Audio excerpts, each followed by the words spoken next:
বিভূতিভূষণ বন্দ্যোপাধ্যায়ের লেখা গল্প। আজকের গল্পটির নাম পার্থক্য। পার্থক্য, বিভূতিভূষণ বন্দ্যোপাধ্যায়। সকাল হইতে ভিখিরির উপদ্রব লাগিয়াই আছে। এদিকে ঘরে চাউল নাই, ক্রমশই কমিয়া আসিতেছে। গৃহিণী জানাইলেন, চাউল যা আছে তাহাতে আর দিন চারেক চলিবে। বাজারে চাউল নাই একথা বলিলে ভুল হইবে। আছে, চোরা বাজারে আছে, 37 টাকা মণ। গৃহিণীকে শুনাইয়া বলি, ভাতের ফ্যানে যা কিছু সার অংশ থাকে, ফ্যান যে ফেলে দেওয়া হয়, ওতে সত্যই আমাদের বড্ড যা কিছু পুষ্টিকর ওর সঙ্গে বেরিয়ে যায়।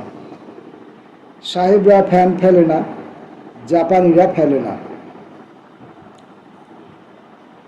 আমার ইঙ্গিত বাড়ির কেহই বুঝিল না। ঝরঝরে ভাতই খাইতে লাগিলাম। শুনিলাম আর 2 দিন চলিবে চাউল। তার উপর ভিখিরি, সকাল হইতে শোনো, মা 2টি চাল দেন, মা, মা একটু ফ্যান। মনে সহানুভূতি জাগায় না, রাগ ধরে। ঘরে নাই চাউল, কেবল ভিক্ষা দাও, ভিক্ষা দাও সকাল হইতে।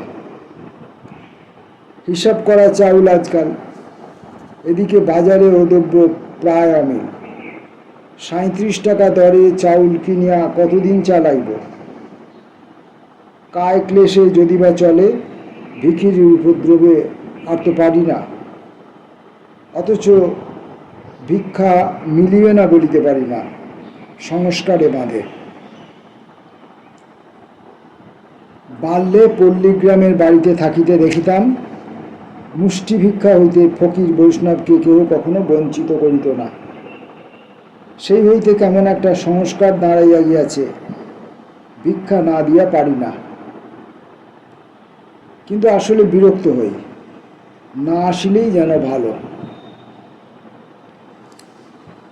সকালে ছোট ঘরে বসিয়া লিখিতেছি। চাকর বাজার হইতে বাড়ি ঢুকিল, হাতে মারামারি গোছের একটা পুঁটুলি। বাড়ির ভিতর হইতে মেয়েরা কি চাউল আনিতে পাঠাইয়াছিল? ভাঁড়ার খালি। বলিলাম, ওতে কি রে? রাজেন চাকরটি জিনিসটা লুকাইয়া লইয়া যাইতেছিল। ভাবে বুঝিলাম। ধরা পড়িয়া একটু অপ্রতিভ হইল। মাথা চুলকাইতে চুলকাইতে বলিল, আগে চাল। ও, কত? 2 করে চাল আগে জহুরির দোকানে। কন্ট্রোল? ও, কন্ট্রোলের দোকান তাহলে এখনো হলো? কত দিচ্ছে? 2 টাকার বেশি দেবে না আগে। এটা বাংলা নয়, বিহার। তবু এখানে কন্ট্রোল খুলিল। 2 টাকার বেশি চাউল কাহাকেও দেয়া হইবে না। এসব কি? একজন ভিখারি আসিয়া হাঁকিল, ভিক্ষে দেন মা, 4টি ভিক্ষে। রাজেন বলিল, ভিক্ষা হবে না, যাও, চাল নেই। লিখিতে লিখিতে বলিলাম, দে, 1 মুঠো দে। সঙ্গে সঙ্গে আসিল আর একজন, তাহাকেও ভিক্ষা দেওয়া হইল। বেলা 9টা আন্দাজ সময়ে আরো 2 জন ভিক্ষা লইয়া তাহারাও চলিয়া গেল। এবার একজন বৃদ্ধের কণ্ঠস্বর শোনা গেল। মনে তখন বিরক্তি ধরিয়াছে। রাজেনকে বলিলাম, ভিক্ষা দেয় না, কিন্তু তবুও লোকটা কেন দেরি করিতে লাগিল? কেন তবুও যায় না? বারবার একঘেয়ে চিৎকার করিতে লাগল। বড়ই রাগ হইল। বাহির হইয়া বলিলাম, ভিক্ষা হবে না, চলে যাও। আবার কি? লোকটি বৃদ্ধ, পরনে 1 টুকরো মলিন ন্যাকড়া, হাতে একটা তোবড়ানো টিনের মগ, জীর্ণ শীর্ণ চেহারা বটে, তবে বাংলাদেশের ভিখিরির মতো কঙ্কালসার নয়।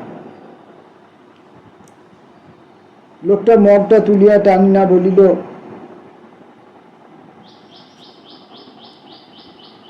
একটু ফ্যান দাও বাবা, বড্ড খিদে পেয়েছে। রাগিয়া বললাম, কি আবদার রে, আমার ভাতের ফ্যান দেন বাবা একটুখানি। ভাগ এখান থেকে, যা, আবদার দেখো, কোন সকালে রান্না হয়েছে, এখন ফ্যান রয়েছে ওর জন্যে। লোকটা হতাশভাবে চলিয়া গেল। আবার লিখিতে বসিলাম। ইহাতে আমার সংস্কারে বাঁধিল না। প্রতিদিন বরাদ্দ মতো মুষ্টি ভিক্ষা তো দিয়েছি, কজনকে দেওয়া যায়। বেলা বাড়িল, স্নান করিতে হইবে। এমন সময় একটি প্রৌঢ় ব্যক্তি, গায়ে অমলিন পিরান, পায়ে চটি জুতা, হাতে একগাছা বাঁশের লাঠি, জানালার কাছে দাঁড়াইয়া বলিল, বাবু, আপনারা ব্রাহ্মণ? মুখ তুলিয়া তারে বেড়ার ওপারে চাহিয়া লইলাম। কেন, কি চাই? লোকটা হাত তুলিয়া নমস্কার করিয়া বলিল, ব্রাহ্মণেভ্য নম। প্রতি নমস্কার করিয়া বলিলাম, কোত্থেকে আসা হচ্ছে? বাবু, ঢুকবো বাড়ির ভেতর? আমিও ব্রাহ্মণ। হ্যাঁ, আসুন। লোকটা বাড়িতে ঢুকিল বটে, কিন্তু বারান্দায় না উঠিয়া উঠানেই দাঁড়াইয়া রইল। একটা কথা আছে, অনেক খুঁজেছি, ব্রাহ্মণ বাড়ি পাইনি। আমার বাড়ি নদে শান্তিপুর মুসাবনীতে। আমার এক আত্মীয় কাজ করে, সেখানেই যাচ্ছি। সঙ্গে একটি ছোট ছেলে আছে, ওই আতাতলায় বসিয়ে রেখে এসেছি। একটু খাবার জল যদি আমাদের দেন। হ্যাঁ হ্যাঁ, তার আর বেশি কথা কি, বিলক্ষণ, ডেকে আনুন, ডেকে আনুন। ছেলেটিও আসিল। দেখিয়া বুঝিলাম ইহারাও দুর্দশাগ্রস্ত ভিক্ষুক, মুখে খাদ্য চাহিতে পারিতেছে না। বলিলাম, আপনাদের খাওয়া হয়নি তো? এত বেলায় কোথায় যাবেন? এখানেই দুটো ডাল ভাত। না না, একটু জল খেয়েই চলে যাব। আপনাকে আর কোনো বিরক্ত? মুসাবনীতে আমার ভাইপো। সে কি হয়, বসুন বসুন। মুসাবনী এখান থেকে 6 মাইল পথ। না খাওয়াইয়া ছাড়িলাম না। দুজনে খাইয়া দাইয়া বিশ্রাম করিয়া বিকালের দিকে চলিয়া গেল। রাত্রে শুইবার সময় হঠাৎ মনে পড়িল, এ কেমন হইল? ভাতের ফ্যান চাইতে ভিখারির উপর রাগিয়া উঠিলাম, অথচ নদে শান্তিপুরের ব্রাহ্মণ শুনিয়া আদর করিয়া দুজনকে খাওয়াইলাম। তখন তো চাউল বাঁচাইবার কথা মনে উঠিল না। কেন এমন হয়